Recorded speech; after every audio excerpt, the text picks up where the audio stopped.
नमस्कार।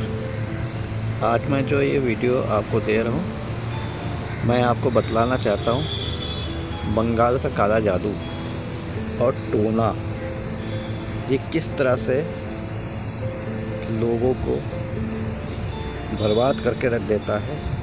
उसकी एक सत्य घटना, सच्ची कहानी मैं बता रहा हूँ।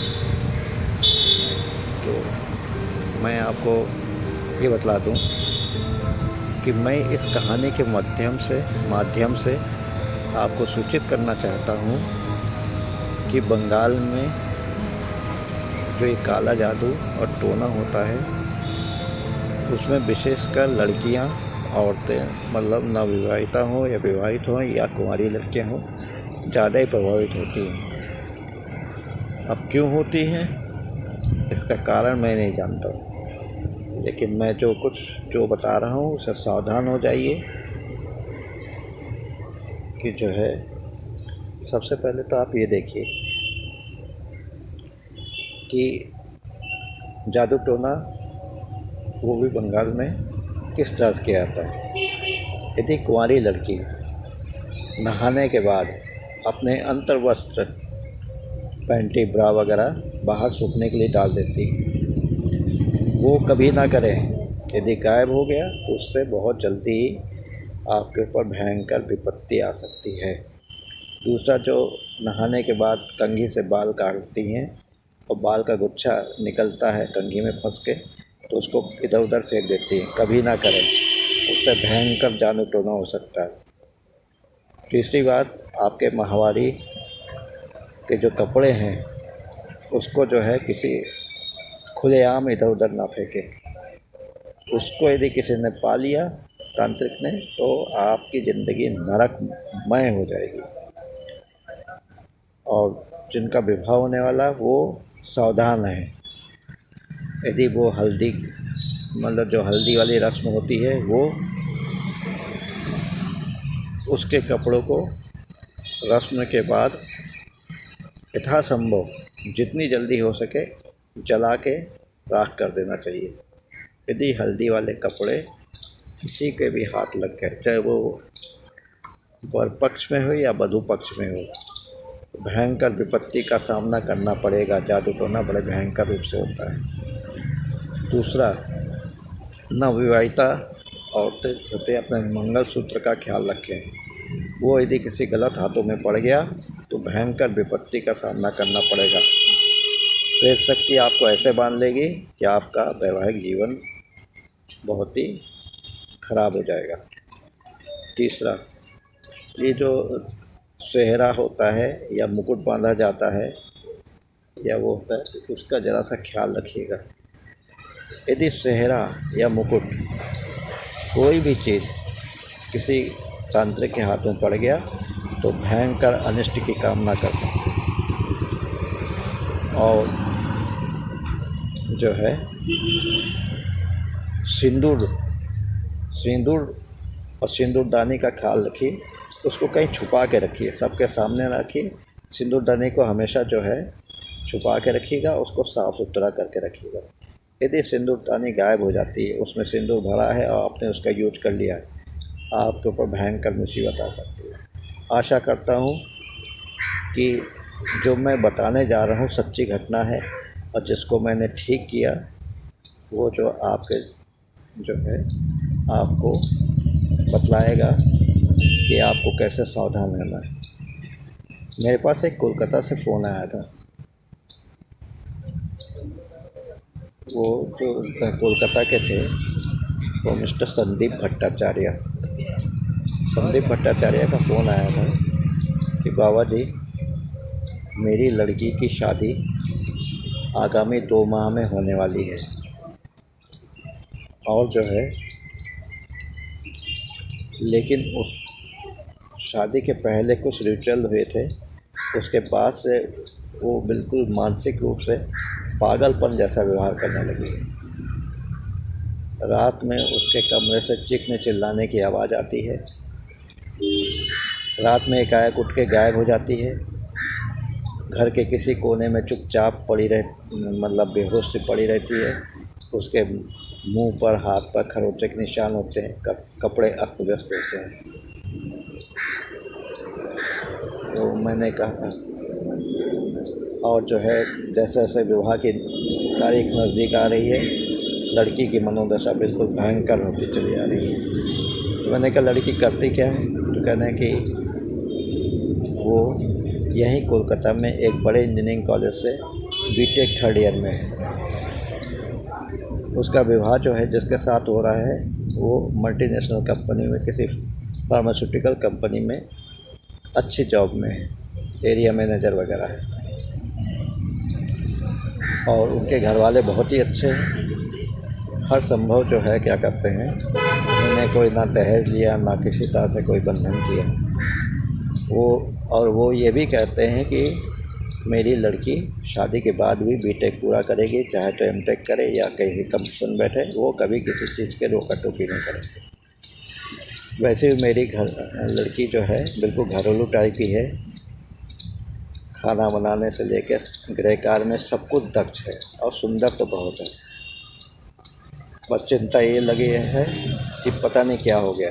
तो मैंने कहा आपने कभी बात की या कुछ जाना, या उसका कोई बॉयफ्रेंड तो नहीं है? कि नहीं, बॉयफ्रेंड तो कोई नहीं है, लड़की बिल्कुल सच्चरित है, कभी कोई लड़का उसके पास तक नहीं आया। हाँ, एक लड़का अविनाश नाम का लड़का उसी के इंजीनियरिंग कॉलेज में साथ में ही पढ़ता था, एक ही सेमेस्टर में। अब हुआ क्या कि एक दिन जो है अविनाश, ऐसे तो उसको हमेशा रास्ते में आते जाते देखा करता था, घूरता रहता था। एक दिन वो आया, अपने हाथ पीछे किया था, आगे करके उसने प्रपोज किया मेरी लड़की को। गुलाब का फूल देने की कोशिश की, लाल रंग का गुलाब का फूल था, देने की कोशिश की और कहा कि आई लव यू। मेरी बेटी को बहुत तेज़ गुस्सा भी आता है और उसने ना आओ ना देखा ताओ एक झापड़ मार दिया। उस समय कॉलेज के सभी फ्रेंड सर्किल उसके आसपास थे, लड़कियां भी थी, सब तो थे, सबके सामने वो थप्पड़ खा गया। और मेरी लड़की चीख के बोली, आइंदा से तुम मेरे सामने पढ़ना भी नहीं तो मैं ऐसे मारूंगी कि तुम्हारा सब बर्बाद करके रख दूँगा और शिकायत कर दूँगी अलग से। लड़के ने कहा, देखो आज तो मैं जा रहा हूँ, लौट के कभी तुमसे नहीं मिलूँगा, लेकिन ये सोचना कि यदि मैं किसी कारणवश मर भी जाता हूँ तब भी पीछा नहीं छोड़ूंगा। ऐसा करके वो चला गया। तो मैंने, ये कब की बात है? कहते हैं करीब 6 महीने पहले की बात है। और उसके बाद से ऐसे उसके होने लगा। मैंने कहा आप सिलसिलेवार बताइए क्या क्या हुआ। कहते हैं एक दिन मेरी लड़की नहा के अपने जो अंडरगारमेंट्स हैं वो बाहर, हम लोग आमतौर पर सूखने डाल देते हैं, सूखने डाल रही। अब वो कॉलेज की तैयारी कर रही थी जाने की, नाश्ता तक अगर बाहर निकली तो उसका अंडरवियर गया। तो बड़ा जो है उसने पूरा इधर उधर देखा, देर हो रही थी, माँ से कहा अपने, माँ ने भी देखा। शाम को जब आई तो पता चला कि वो अंडरवियर मिला नहीं तो मिला। मैंने कहा और कुछ हुआ? कहते हैं अभी तो नहीं हुआ। हाँ, एक बार उसने कंघी वंघी करके अपने बाल के गुच्छे जो है फेंक दिए थे, वो हवा से उड़ते उड़ते बाहर गेट तक पहुंच गए। तो आमतौर पर वो डाल ही देती है, तो गेट से होते हुए सड़क तक पहुंच गया। और जब लड़की बाहर निकली देखने के लिए, किसी कारणवश कोई चीज़ देखने के लिए, तो देखा उसका बाल का गुच्छा जो था वो वहाँ से गायब था। उसने मन से ये सोचा कि हो सकता है कि हवा से उड़ के कहीं और चला गया हो। इधर उधर उसने पूरा सड़क में देखा, चारों तरफ आसपास, लेकिन कहीं नहीं मिला, ना नाली में ना सड़क के कहीं पर भी। और इतनी तेज़ हवा भी नहीं चल रही थी कि उड़ते उड़ते 2-4 किलोमीटर दूर पहुंच जाए। हमने कहा ये तो बहुत है। खैर, आप क्या करना चाहते हैं? आप ऐसा करिए कि अभी तो जो है मेरे पास समय नहीं है, आप लड़की का विवाह करिए, विवाह के बाद मुझसे संपर्क करिए। मैं कोशिश करूँगा कि उसको जो है इस जीवन से, इस जो पीड़ादायक जीवन है उससे मुक्त कर दूँ। हो सकता है शादी के बाद अपने हस्बैंड के प्यार को पाके ही सब कुछ ठीक हो जाए, साइकोलॉजिकली से कुछ हो। खैर बात आ गई हो गई। ठीक करीब 3 महीने बाद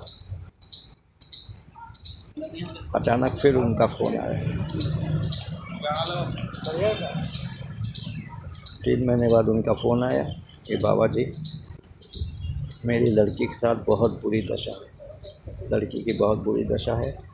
ये तो कहे ससुराल वाले बहुत अच्छे हैं और वो जो है उसकी हर संभव कोशिश कर रहे हैं, लेकिन जो मैंने आपको पहले बताया था उससे भयंकर। मैंने क्या हुआ, क्या होना क्या था।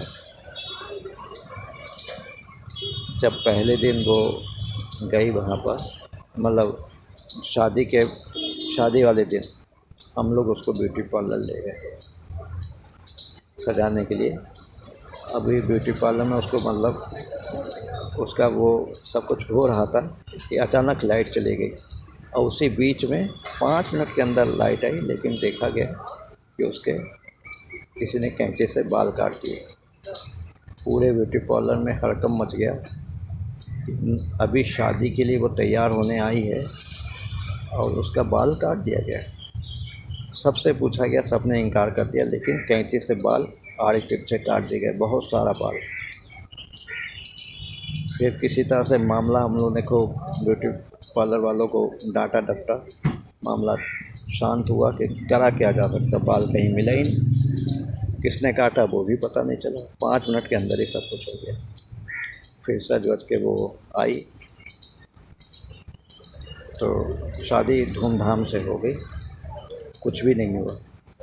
शादी के हम लोग को जो है, आप तो बाबा जानते हैं मैं कोलकाता का हूँ, बंगाली हूँ। हमारे यहाँ शादी के पहले भी एक रस्म होती है जो कि सब लोग करते हैं बंगाल में, जल पोड़ो। उसमें अभिमंत्रित जल जो है वो हल्दी के बाद उसी जल से नहलाया जाता है।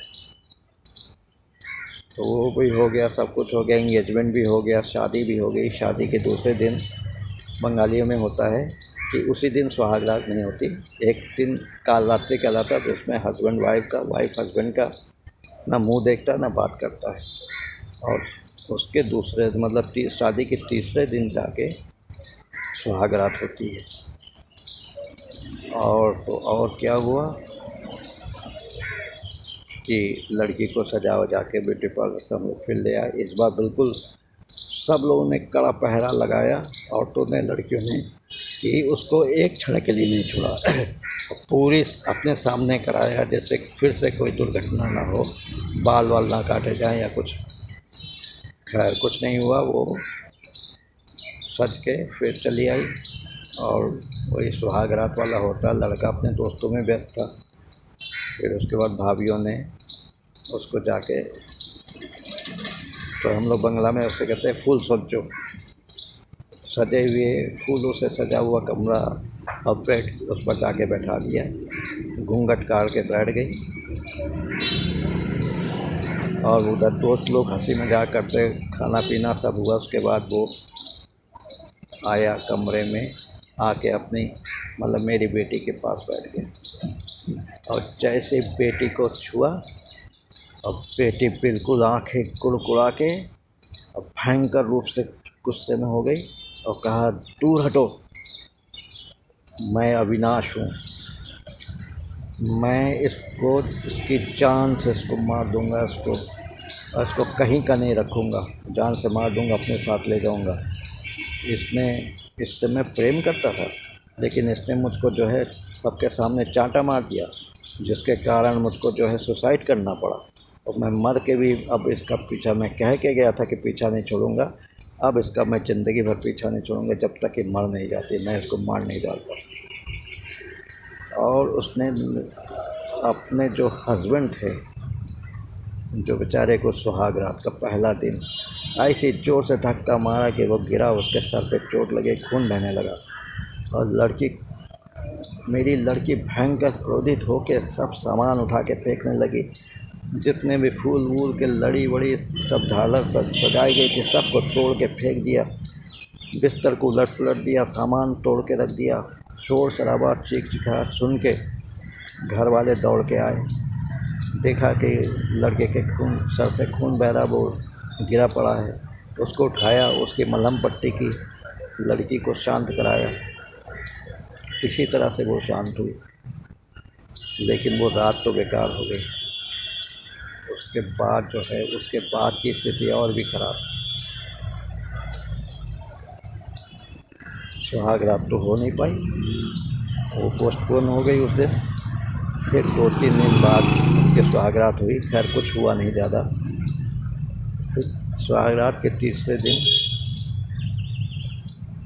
मतलब उसका हस्बैंड अपनी ड्यूटी पर चला गया और घर में सब कुछ हर्षोल्लास था। पूरे रिश्तेदार थे, औरतें, लड़कियां, सब मर्द वर्द सब थे। सब धीरे धीरे जाने वाले थे। अचानक बहुत ज़ोर से मेरी लड़की की चीखी। तो मैंने कहा आपकी लड़की का नाम क्या है? तो कहना पूजा। तो मैंने कहा कि पूजा नाम है क्या? हाँ। कहे पूजा बहुत ज़ोर से चीखने चिल्लाने लगी और एक शीशे का गिलास जो होता है टूटने की आवाज़ आई। तो सब हम लोग दौड़े, मतलब उनके ससुराल वाले दौड़े। दरवाज़ा खोल के अंदर गया तो देखा लड़की जो है बदहवास सी खड़ी है, उसके हाथ से शीशे का गिलास टूट के नीचे गिरा है। चारों तरफ पानी पानी, कांच के टुकड़े फैले हुए हैं। किसी तरह से वो लड़की के पास पहुँचे, मेरी लड़की पूजा के पास। घर वाले पहुँचे, उसको सांत्वना दी, पूछा क्या हुआ? कहते हैं होना क्या था? जब मैं पानी का गिलास मैंने उठाया तो देखा उसमें खून भरा था। डर के मारे मेरी चीख निकल गई, हाथ से पानी का गिलास छूट गया।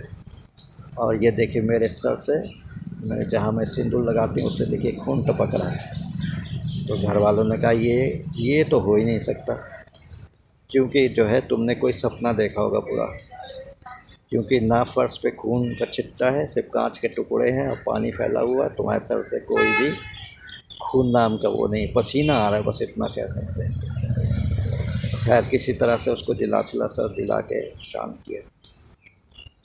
चौथे दिन जो है उसका हस्बैंड फिर जब ऑफिस गया, तो वो शायद किसी काम से वॉशरूम वगैरह गई, लौट के आई तो उसके कमरे का जो है टेलीविज़न ऑन था और घुर घुर की आवाज़ भी आ रही थी। अजीब से उसमें से आवाज़ आ रही थी। उसने कहा कि मैं तो अभी बंद करके गई नहीं, और यहाँ पर ऐसा कोई बच्चा भी नहीं जो टेलीविज़न ऑन करे और ऐसे खुला छोड़ दे। तो उसने टेलीविज़न को बंद करना चाहा। टेलीविज़न ज़रा सा उससे कद से ज़रा ऊंचाई पर लगा था, हाथ पहुँचने, तो उसने जो है टेलीविज़न को किसी तरह से स्टूल लगा के चढ़ी और चढ़कर बंद कर दिया। आगे मैं अभी सुना रहा हूँ। पानी बहुत तेज़ बरस रहा है, मैं बाहर बैठा हुआ हूँ। नमस्कार।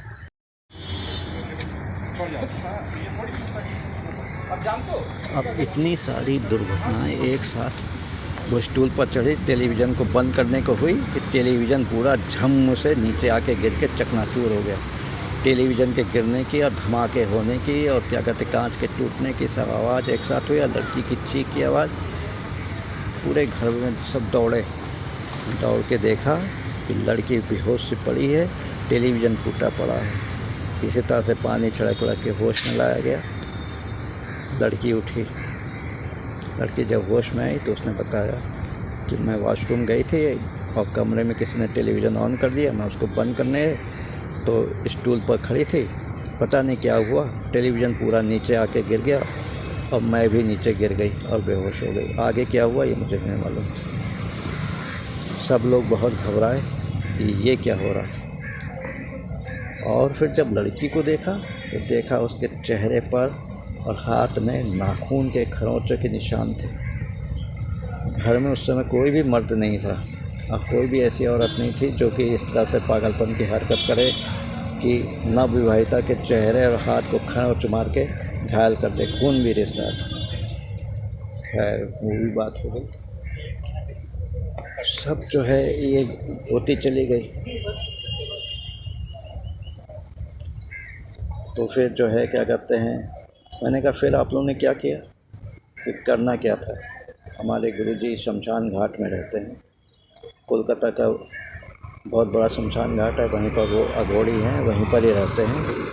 उनके पास गए तो उन्होंने कहा इस पर जो है प्रेत का साया है, नारायण बलि देनी पड़ेगी जिससे ये ठीक हो जाएगी।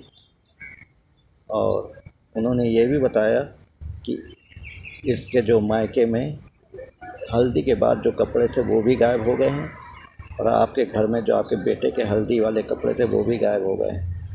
और ये बहुत ही भयंकर है जादू टोना, किसी ने किया है। और वो तो हम लोग तो पूछा नारायण बलि, तो कहा आप किसी जानकार से पूछिए।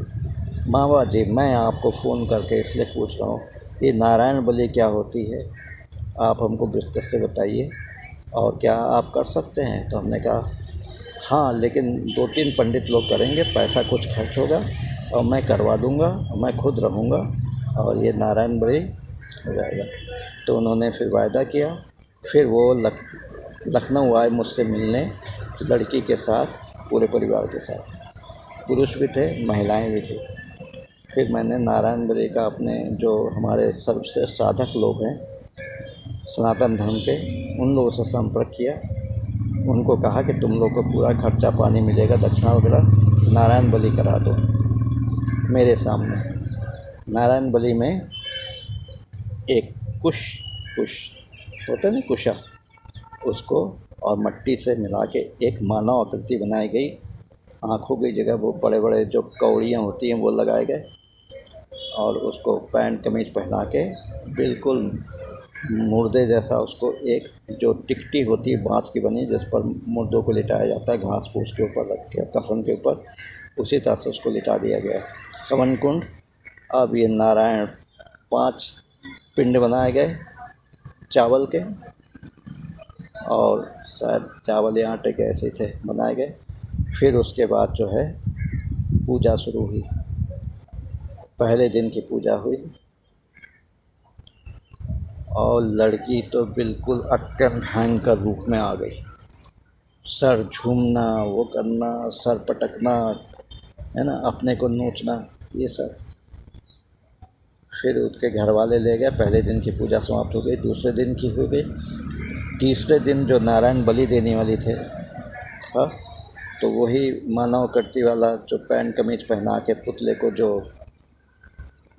माने मृतदेह के रूप में रखा गया था, पूजा हुई, पिंड दान हुए। 5वां पिंड जैसे ही रखा, रात की बात थी, भयंकर रूप से, तेज रूप से आंधी चलने लगी, पानी झमाझम बरसने लगा।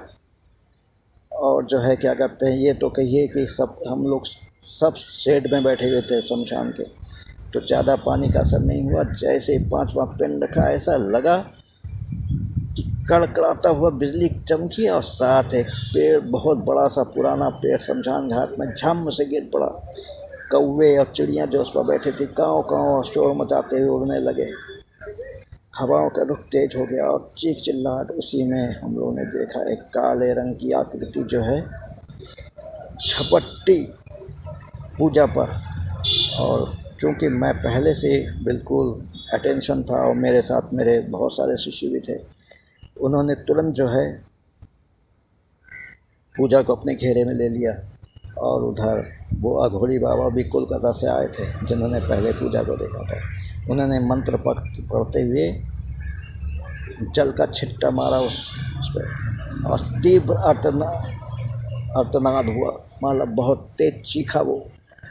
और जो है क्या कहते हैं झपटा, और इधर जो है क्या कहते हैं वो मंत्र पढ़ते रहे और करते रहे। और जैसे 5वां पिंड रखा और तूफ़ानी बरसात भयंकर रूप से होने लगी, और चील कौवे जो थे वो बोलने लगे, उल्लू अपनी आवाज़ में बोलने लगे।